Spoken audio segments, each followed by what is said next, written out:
Hello and welcome to our tarot reading for the week of May 21st through 27th, 2023. Now this week, things are quieting down a bit and making a shift astrologically after having a rather tumultuous couple of weeks at the end of Mercury retrograde. Although if you recall last week, it just seemed like this was a time when, we were making connections, maybe realizing some of our dreams. Maybe we were, not quite believing that we are where we're at. And so this week now what we're looking at is a sense of grounding. Okay, we need to ground our, we need to sort out what's real and what's not real. We need to ground ourselves in a sense of reality for this week. So let's look at what our cards are. So we've got the Prediction Tarot, which happened to be my very first deck, just, as an FYI tidbit that I bought back in 1988. We have Wisdom of the Tao. We have Osho Zen, Celtic Tree Oracle. We have Essential Oil Oracle, the Dark Goddess Oracle, Fairy Oracle, Moonology, the Yogic Path Oracle, and then our Norse Rune. So, okay. So as always, we will begin with tarot. So, okay, we've got the 10 of Cups, the Sun, and the 7 of Cups. Now, this is a lovely, lovely combination. This is the only thing that's a little suspect over here. Lots of emotional energy, and the Sun is, of course, fire, so that's fueling it along. So the 10 of Cups has to do, well, this is wishes granted. This is a community, happy family, happy, just being satisfied, having what one wishes for. And in connection with the Sun, it certainly enhances the idea that this is a wish card and that it's not representing some other kind of a situation, like, for example, telling you about a family situation or something, although it could be. But there's this idea of feeling fulfilled and feeling connected. Remember last week we talked about connection. So this is a lot about connection and about having clarity. I mean, the sun brings that light. We've had a lot of things with the moon recently. So this is now moving out of this area of just what's felt but not seen into what's now actually being seen.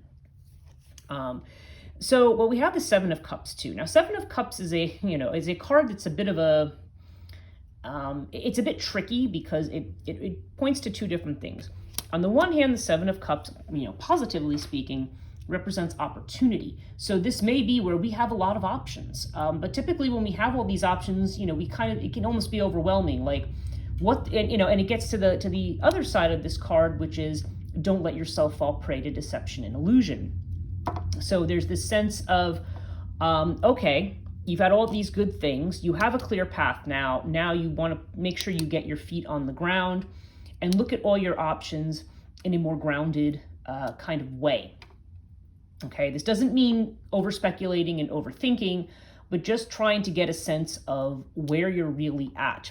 Because with this, last week's reading was really great. So our feet could be off the ground. We could be just like, hey, we could be, kind of living, I don't want to say in a fantasy, maybe to some degree.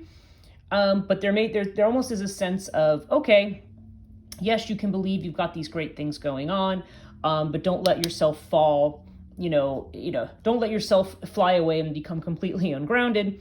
We need to kind of get ourselves back to work, back to earth. And this is certainly supported by the Osho Zen card, which is this is the 9 of Cups there. And, in sort of this typical fashion, it uses as the card of laziness.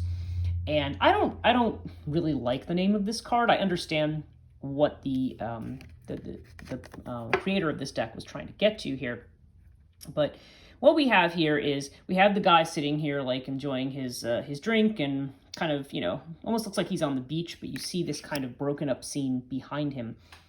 And so the idea is that no matter how, it's almost like we've gone through this transformation, we've had this moment of celebration, and now it's like, okay, but, this is not the end of the road. You're just at the beginning.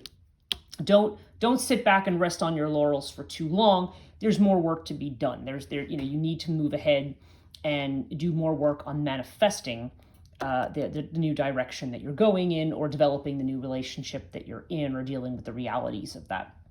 Because for every wonderful thing that happens, for every wonderful, exhilarating accomplishment, there's also the longer term reality. I mean, you enjoy something in the moment, but don't try to hang on to that moment forever, I think is what this card is really trying to say.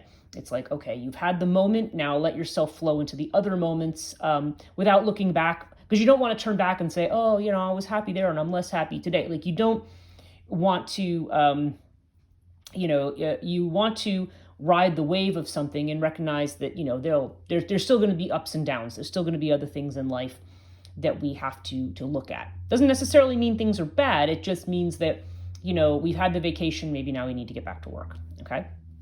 So that's the kind of thing here. And then we have Dear Woman over here. This is the card of temptation. So yeah, this could be an attraction. I don't know. For some reason, I keep looking at this. I feel like we may have multiple options. We were talking about new relationships last week. Maybe we want to be careful because maybe we've made a decision. Maybe we're tempted to choose something else or someone else. I don't know. But there's this element of temptation here. And, this is just saying, again, there's this idea of putting your feet on the ground. Don't let yourself be tempted to walk off into, walk yourself off a cliff, so to speak. You want to kind of stay where, you want to think carefully. This is a time to try to be grounded and make decisions a little more based in, in a more balanced space. Okay. We have these good things, but we don't want to get into this space of moving into the realm of being delusional about something. This can, it happens very, very often where we're so high on something, as it were, that we, that then when something happens that's more mundane or more sobering or more down to earth, it's just kind of like we just collapse into it. And we may be tempted, actually, also the word escape comes to mind, especially with both of these. There may be the temptation to want to, you're coming back to something and now maybe you want to run away from it and go, oh, no, I'd rather go back to that other space. It's just reminding you, put your feet on the ground and be where you are now. Not that anything's wrong. It's just that, things shift from day to day to week to week. And the experience we have one day, we're not going to have the next day. And that shouldn't take away for and invalidate the previous experience. I hope that makes sense. Now we've got the honeysuckle here. And again, this is also a card about discerning what is real from what's imaginary. So it really kind of goes in with this Seven of Cups.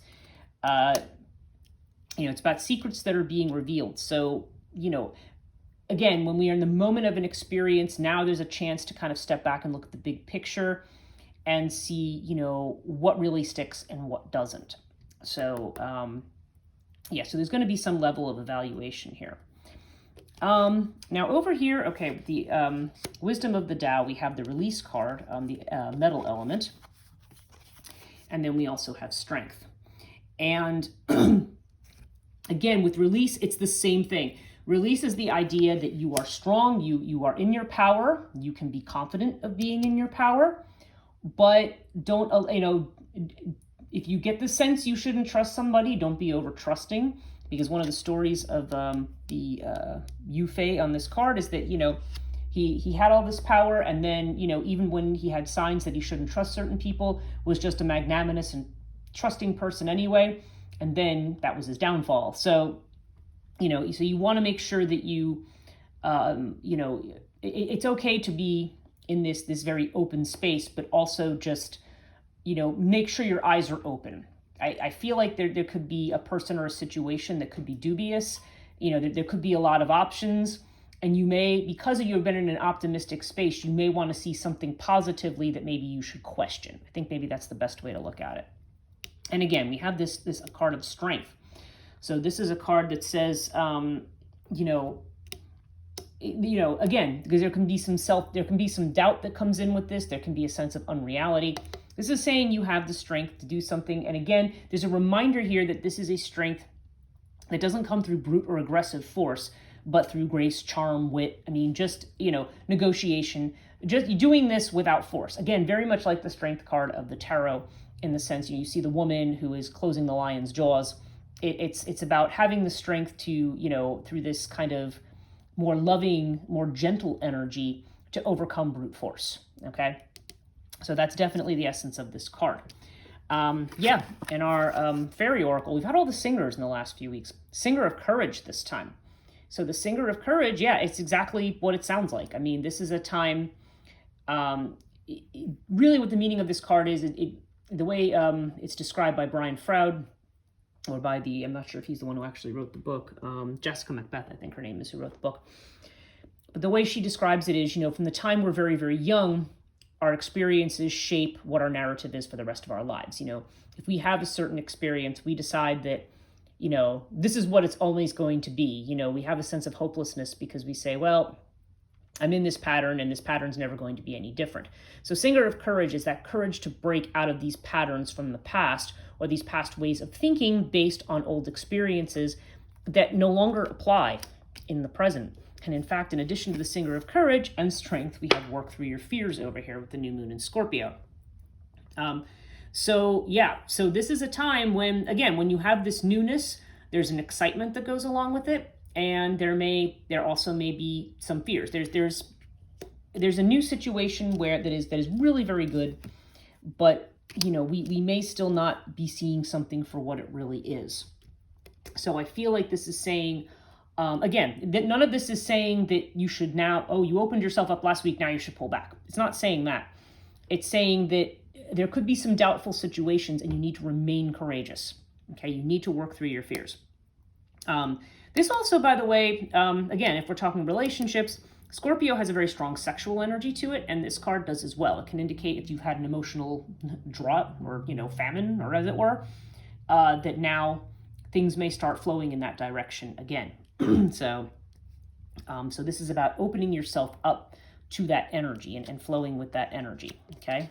We do have this idea of release here, okay? So this is about, again, allowing things to flow through you and showing strength in a more soft and graceful way rather than an aggressive one. But clearly, certainly, there's still work. We have to recognize that, there's more work to be done. Okay. Now, this is interesting because we have the Buddhi card in the yogic path. And Buddhi has to do with relearning. So there's this idea that it's not that we have to learn new things. It's that we already know things. It's just a matter of now we're remembering or relearning. Okay? So to me, that almost has, what comes into my mind is there's like a past life element here. So I feel like some of these connections that maybe we're making may be connected to somebody from our past or from a past life. And now we are, and I feel like maybe through making these reconnections, we are remembering or relearning certain things about ourselves, certain things about life. For some reason, the phrase "pay attention to your dreams" comes into my mind right now. I don't know, but it seems like we're in this space of remembering who we are.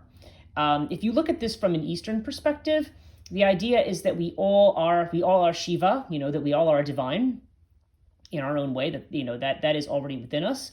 I remember Alan Watts talking about, he says, when you go to visit the guru and you ask the guru questions and the guru kind of gives you this look like you're an idiot, he says, actually, really what the guru's doing is going, come off it, Shiva, stop playing with me. Because the idea is that you are actually that. So there's almost like this idea of relearning who you are, what your own power is, what your own authenticity is, what you have to offer to life, how you will enjoy life and how you want to live life. I even want to talk about this more. There are some cards here, and we're going to talk about this one here that talks about higher purpose. I am somebody who does not believe in the idea of higher purpose. I believe we just are here to be alive. I mean, yes, there's certain work that we do, there's connections that we make, there's interactions that we have, but sometimes we get too much up in our head and place too much importance on things that we should not take very seriously. So to me, this is about relearning how to live, really, and how to be in this experience. I feel like recent experiences are transforming us to become more authentic people and not people who are living in either the past or the future, or living in this world of fear and doubt and having to overanalyze everything that we encounter. Okay, so let's get to this card. Clary Sage, okay, which, the menopause oil. This is the word here is insight.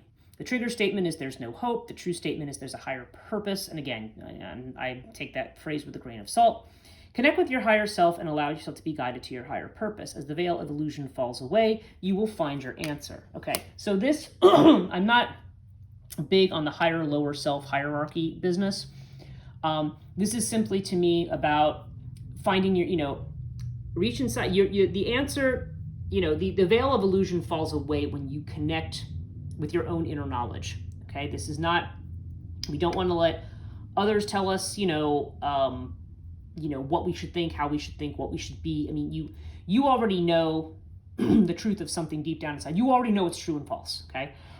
You are relearning what you already know, okay? So, you need to learn, this is about trusting that.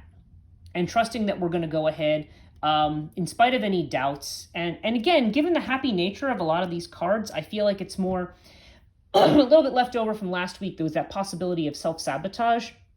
It's maybe more of a sense of, something maybe too good to be true. Now, this card would say, beware of things that seem too good to be true. But, it's almost like live in this moment, but just keep, but again, keep your feet on the ground. Don't project too far ahead. Don't assume that a current victory necessarily implies that all battles are over and, there's not going to be any issues from now going forward.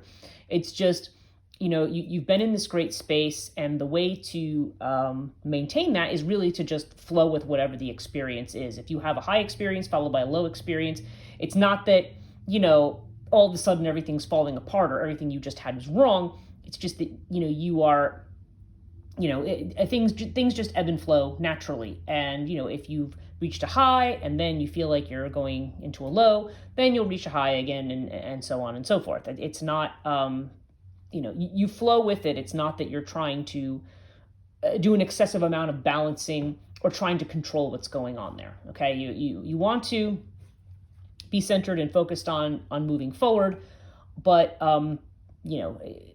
keep yourself grounded in reality. Okay, and finally we have the rune, Norse rune Kano. Now Kano, I believe we had a couple of weeks ago. We had it in its reversal. So now we have it upright. And so this confirms the idea that we are not to retract our energy, but to open up. Because Kano is the fire rune. It's inspired, it shows inspiration, and it shows us opening up. So this is definitely a rune of it's time to reach out, to expand relationships, to put energy into them. Don't let any kind of, don't, I don't know. I feel like when this is showing up, especially in the context of a love relationship, we can be in a space that's just very heady and I don't know, heady. It's a weird word, right?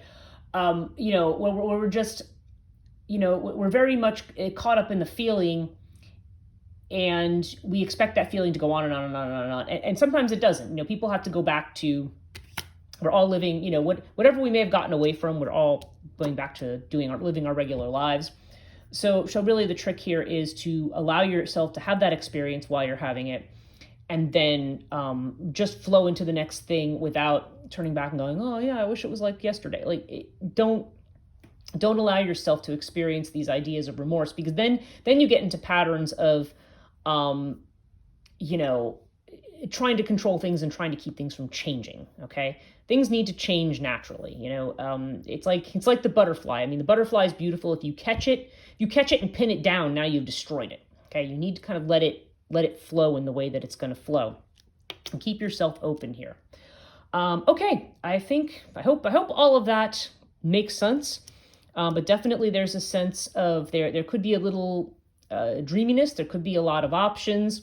So, I think you're going to have enough light and information to determine, and listening to your inner voice, what's right for you and what's not. Enjoy your week, and till next week.